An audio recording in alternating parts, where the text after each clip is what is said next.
Halo teman-teman pecinta alur film, balik lagi bareng gue Ferry di Narasi Cerita, tempat kita ngebahas film-film seru yang penuh aksi dan drama yang bikin lo betah nonton sampai akhir. Di video kali ini, kita bakal bahas film action komedi yang ringan tapi seru banget, yaitu Freelance 2023. Film ini ngikutin kisah Mason Pettit, mantan pasukan khusus yang hidupnya sekarang super membosankan sebagai pekerja kantoran. Tapi semuanya berubah waktu dia dapat tawaran job freelance buat ngawal seorang jurnalis terkenal ke negara konflik.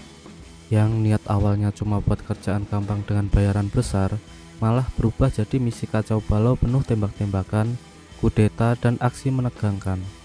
Jadi siapin posisi lo, karena sekarang kita bakal kupas tuntas alur lengkap dari Freelance 2023. Langsung saja kita masuk ke alur ceritanya.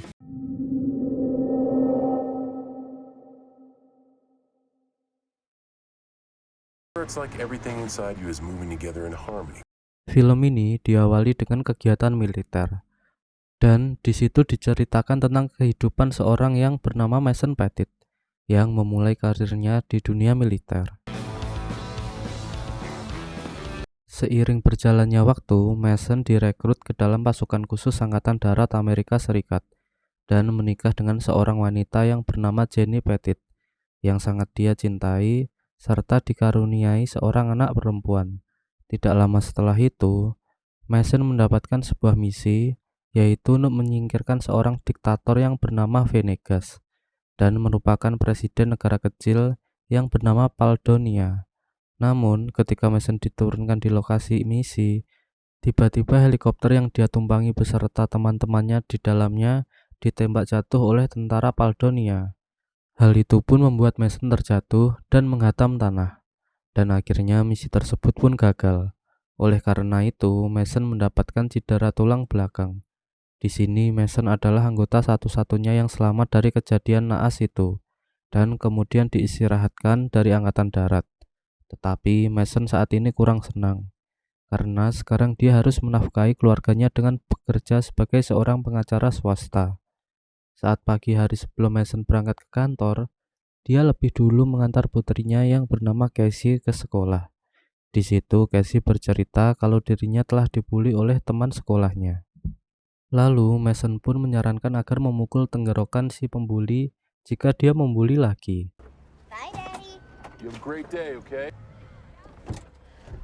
Ketika sudah berada di kantornya, Mason bertemu dengan pelanggannya yang aneh yang memintanya agar menangani kasus sepele yang menimpa dirinya saat ini. Setelah pelanggan itu pergi, Mason didatangi oleh teman lamanya yang bernama Sebastian Early, yang merupakan mantan pasukan khusus Angkatan Darat Amerika Serikat. Pada awalnya, Early bertanya kenapa Mason menghilang tanpa memberinya kabar. Kemudian, Early menyinggung tentang pernyataan Mason dulu yang begitu membenci pekerjaan sebagai pengacara. Mendengar hal tersebut, Mason pun menjelaskan kalau dia memiliki anak dan istri yang harus dia penuhi kebutuhannya dan demi mereka juga. Mason siap menjalani mimpi buruk itu di dalam kehidupannya. Setelah mereka berbincang, kemudian Early mengajak Mason jalan-jalan karena ada sesuatu yang ingin dia sampaikan.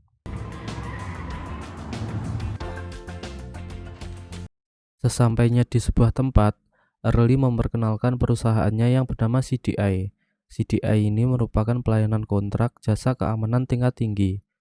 Lalu di situ Early menawarkan Mason pekerjaan keamanan pribadi bergaji tinggi, dan tujuan Early di situ yaitu memberi penawaran Mason untuk menjadi salah satu anggota tentara bayarannya. Tentu saja Mason menolaknya karena dia merasa sudah terlalu tua dan juga memiliki sebuah keluarga. Mendengar perkataan Mason, Early menegaskan kalau Mason terlihat sengsara dengan kehidupan normalnya saat ini. Maka dari itu, Early membantunya kembali ke kehidupan Mason yang begitu dia inginkan. Lalu, Early menjelaskan di mana Mason hanya harus melindungi seorang jurnalis terkenal yang bernama Claire Wellington yang akan pergi ke kota Paldonia untuk mewawancarai Presiden Venegas. Awalnya, Mason di situ menolak karena Venegas pernah melancarkan serangan yang mengakibatkan semua teman-temannya gugur. Namun setelah Early akan memberikan gaji sebesar $20.000, Pada akhirnya, Mason pun menerima pekerjaan tersebut. Who's a journalist? Sepulangnya dari perusahaan Early, Mason menjemput Casey dan Jenny di sekolah. Di situ terlihat raut wajah Jenny yang sedikit murung dan kesal karena Mason terlambat beberapa menit menjemputnya. Sesampainya di rumah, Mason kembali dimarahi Jenny dan merendahkan pekerjaan Mason sebagai pengacara swasta. Setelah itu, Mason menemui Casey yang sedang bermain game. What are you doing? Building a cruise ship. Di situ, Mason lalu mengatakan kalau dirinya akan pergi keluar kota dalam beberapa hari. Tidak lama dari itu, Mason berpamitan dengan sang istri yang kaget saat mengetahui Mason akan menjalankan sebuah misi. Bukannya senang, Jenny justru tidak rela Mason pergi dan mengancam akan membawa Casey pulang ke kampung halamannya, yaitu ke rumah orang tua Jenny. Tetapi di situ Mason tidak akan menghiraukannya dan tetap akan pergi demi mencari uang tambahan. Keesokan harinya terlihat Mason menemui Claire yang dari tadi sudah menunggunya. Kemudian mereka pun segera berangkat menuju bandara sembari berbincang-bincang di dalam mobil. Setelah sampai di bandara, ia menaiki sebuah pesawat jet pribadi milik Venegas. Mereka pun terbang menuju Paldonia. Sesampainya di bandara Paldonia, mereka pun disambut oleh Venegas yang ternyata humoris. Di situ Mason pun segera diperiksa oleh bodyguard Venegas.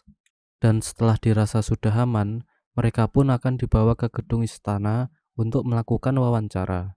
Selama di perjalanan, Venegas mengatakan kalau dia tahu identitas dari Mason, yaitu sebagai pasukan khusus yang dulu pernah ingin menghabisinya. Namun, di situ Venegas tidak mempermasalahkannya dan justru mengajak Mason bercanda ria.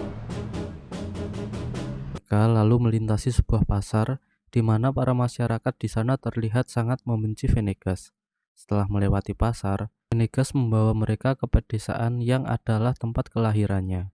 Namun, ketika mereka hendak melewati jembatan, tiba-tiba mobil salah satu pengawal yang berada di depan mereka meledak dan disusul dengan serangan rombongan tentara bayaran yang akan menghabisi Venegas.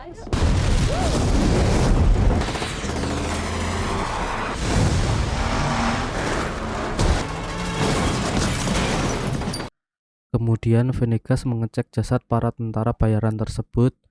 Dia menyadari kalau serangan ini didasarkan rencana kudeta, lalu Venegas pun tidak lupa untuk mendoakan para pengawalnya. Dan Mason mengambil senjata sniper di mobil untuk berjaga-jaga. Kemudian Mason dan Claire mengambil jalan dengan melintasi hutan, dan Venegas pun mengikutinya. Ketika sedang beristirahat sejenak, Mason menghubungi Early dengan telepon satelit agar segera mengirimkan bantuan. Dan di situ juga Mason mengatakan kalau dirinya dan Claire telah diserang. Menyadari nyawa pelanggan lebih penting, Early pun dengan cepat akan segera mengirimkan bantuan berupa helikopter. Setelah Mason selesai menelpon Early, Venegas mengatakan kepada Mason kalau dia ingin meminjam telepon satelitnya untuk menghubungi keponakannya yang bernama General Vasquez. Di sini diketahui bahwa Vasquez lah yang mengirim para tentara tadi untuk menghabisi pamannya sendiri demi mendapatkan jabatan sebagai presiden. Kemudian Vasquez yang menyadari kalau pamannya ini masih hidup, Vasquez dan perwiranya pun panik. Setelah perbincangan antara Venegas dan Vasquez selesai, Mason membawa Claire ke tempat terbuka untuk menunggu helikopter yang akan menjemput mereka, dan Venegas berpisah dengan mereka. Setelah menunggu beberapa menit, akhirnya bantuan helikopter pun datang, yang ternyata ada 2 orang bersenjata. Namun ketika helikopter itu mendarat, ternyata mereka bukan anggota Early dan mulai menembaki Mason dan Claire.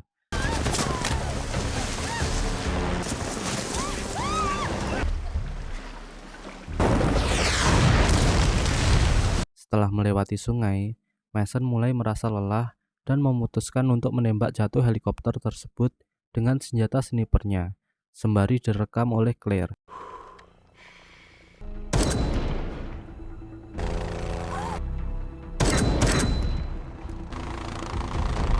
Kemudian Mason dan Claire kembali lagi ke dalam hutan hingga mereka pun berpisah.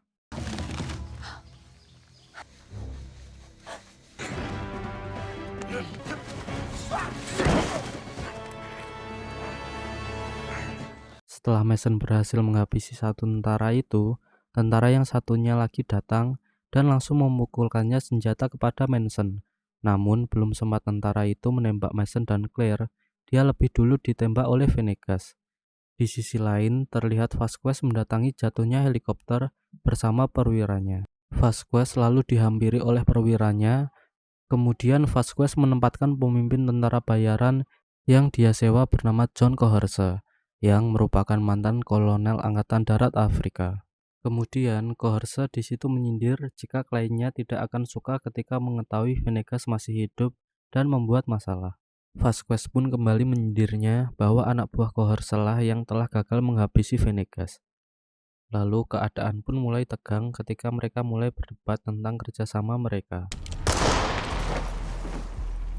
Di situ diketahui bahwa Vasquez dan Coherce ini telah membuat perjanjian, yaitu Coherce ingin Vasquez menjadi presiden Paldonia agar dia bisa memberikan izin penambangan bebas di negara tersebut yang kaya dengan harta karun bumi. Sementara itu, Mason, Claire, dan Venegas beristirahat sejenak di tepi sungai. Kemudian Claire sempat menanyakan tentang Mason yang seakan merasakan sakit di punggungnya. Lalu Mason menceritakan bagaimana dia mendapatkan luka di punggungnya tersebut. Luka itu dia dapatkan pada misi terakhirnya yang gagal di Paldonia.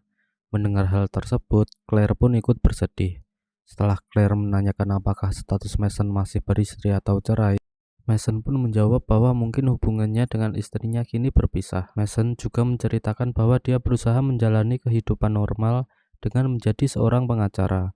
Meskipun berhasil lulus dengan nilai yang baik dan berusaha menjalani kehidupan normal, namun Mason merasa bahwa dia justru membenci kehidupannya.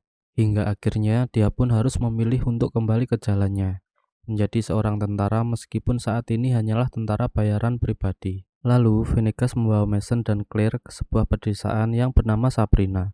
Para warga yang tahu kedatangan Venegas pun langsung menyambutnya dengan bahagia. Begitupun dengan kepala desa tersebut, yang merupakan teman dekat Venegas, ikut menyambut kedatangan Venegas.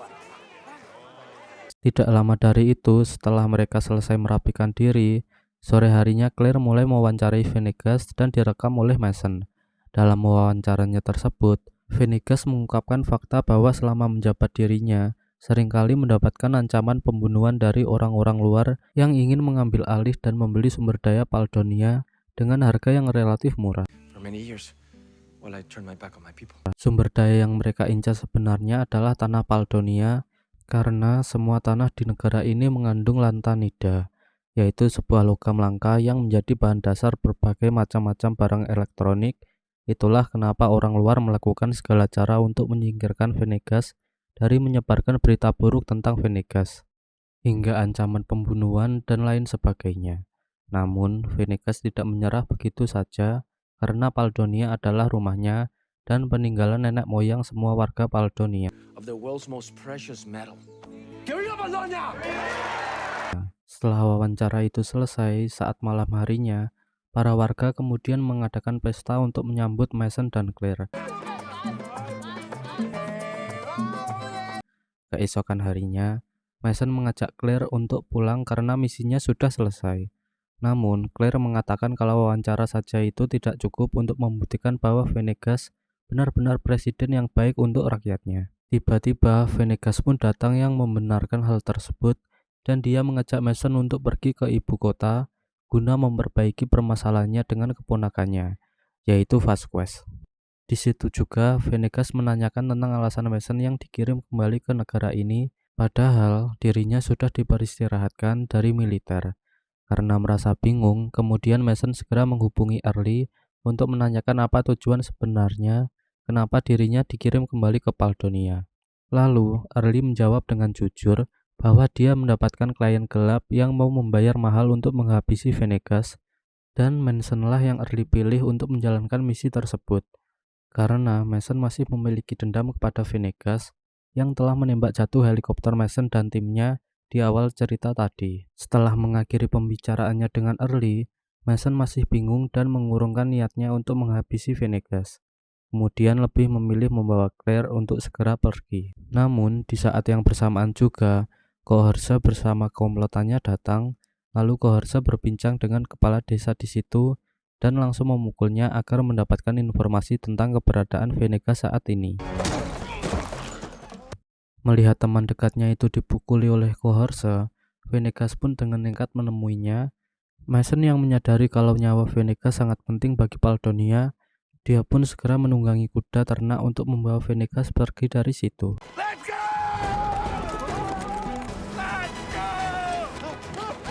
Hold on, my way! Di dalam pengejaran tersebut, Mason dan Venegas berhasil lolos, tetapi Claire tertangkap karena terjatuh dari kudanya. Mason dan Venegas pun terlihat kalau Claire telah berhasil Cohorse tangkap dan mereka pun melanjutkan perjalanan ke ibu kota untuk mencari bantuan. Selama dalam perjalanan, Venegas mengungkapkan kalau yang menembak jatuh helikopter Mason dan timnya bukanlah dirinya, melainkan tentara pemberontak. Setelah kejadian tersebut, Venegas didatangi oleh seorang pelanggan yang mengancam akan mendatangkan helikopter jika dirinya tidak mau menandatangani perjanjian sewa tambang di negaranya. Dari sinilah Mason tersadar kalau dia sedang dijadikan pion untuk menyingkirkan Venegas. Sesampainya di ibu kota, mereka bersembunyi di sebuah gereja. Kemudian Mason menghubungi Early dan menceritakan semuanya kalau Venegas adalah presiden yang baik. Mason juga meminta Early agar memutus kontrak dengan pelanggan yang ingin menghabisi Venegas. Pagi harinya, Venegas memanggil teman lamanya yang bernama Papi, dan dia merupakan pemimpin pembuat onar pemerintah. Lalu mereka pun merencanakan sesuatu agar mendapatkan Claire, yaitu dengan cara menukar Claire dengan Venegas. Setelah selesai merencanakannya, Mason mengajak Cohorse untuk bertemu dan dia meminta Claire untuk diserahkan kepadanya. Sedangkan Cohorse sendiri akan mendapatkan Venegas dari Mason. Dan pada saat Venegas akan menyerahkan diri ke Cohorse, tiba-tiba semua warganya berlarian seperti akan melakukan aksi demo.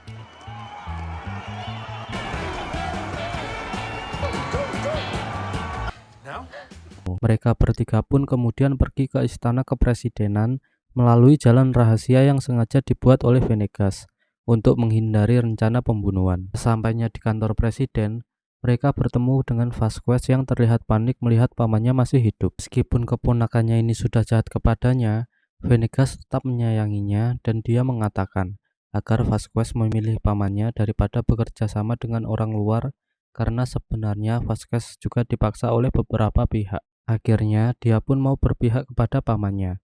Di saat yang bersamaan juga, perwira Martinez datang, langsung mengeluarkan senjatanya dan menembak Venegas. Ternyata Venegas memakai jas anti peluru yang membuatnya selamat dari tembakan Martinez yang mendarat tepat di jantungnya. Tetapi sangat disayangkan Vasquez terkena tembakan dari Martinez saat adu baku tembak tadi yang membuatnya harus mati di pangkuan Venegas.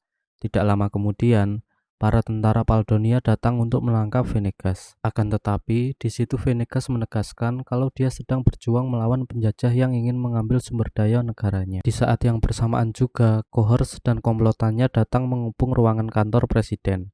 Venegas yang berhasil meyakinkan para tentara Paldonia mendengarkan perkataannya seketika langsung berpihak kembali kepada Venegas. Dan terjadilah adu baku tembak dengan Cohorse dan komplotannya.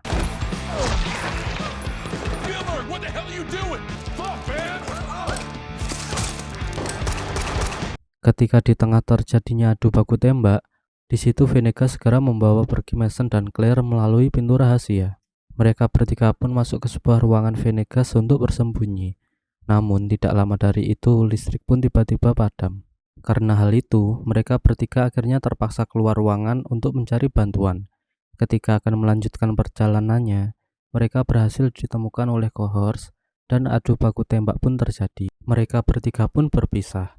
Venegas dan Claire pergi ke taman, lalu menyaksikan tentaranya baku tembak dengan pasukan Cohorse. Sedangkan Mason berhadapan dengan salah satu anggota Cohorse. Lalu Mason membantu tentara Paldonia yang berjuang keras melawan pasukan Cohorse, dan hal itu sempat Claire rekam.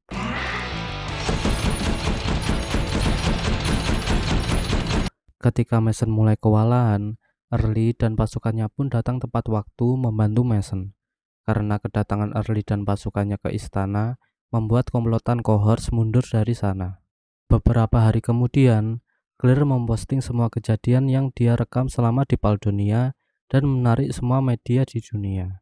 Dan karena hal ini, membuat dunia tahu kalau perusahaan-perusahaan besar dan tentara bayaran swasta mengincar sumber daya alam Paldonia seperti yang dikatakan oleh Venegas. Tidak lama setelah itu, terlihat Venegas melakukan jumpa pers yang dimana dalam acara tersebut Venegas mengumumkan kalau dia akan mengundurkan diri dari presiden. Di lain tempat, istri Mason yang sedang menonton televisi melihat suaminya yang bersama Venegas dan merasa bangga karena dia menjadi pahlawan bagi negara Paldonia. Keesokan harinya, Mason pun pulang ke rumah dan disambut hangat oleh Casey dan Jenny. Ketika Mason dan Jenny hendak mengantar Casey ke sekolah, tiba-tiba dia mendapatkan pesan dari Venegas yang memberinya uang sebesar 5 juta dolar. Tentu saja Mason tidak percaya karena Venegas juga bercanda. Namun, ketika dia mengecek saldo rekeningnya, ternyata memang benar. Menyadari kalau dirinya saat ini sedang banyak uang, Mason pun memutuskan untuk liburan bersama keluarganya. Dan film pun tamat.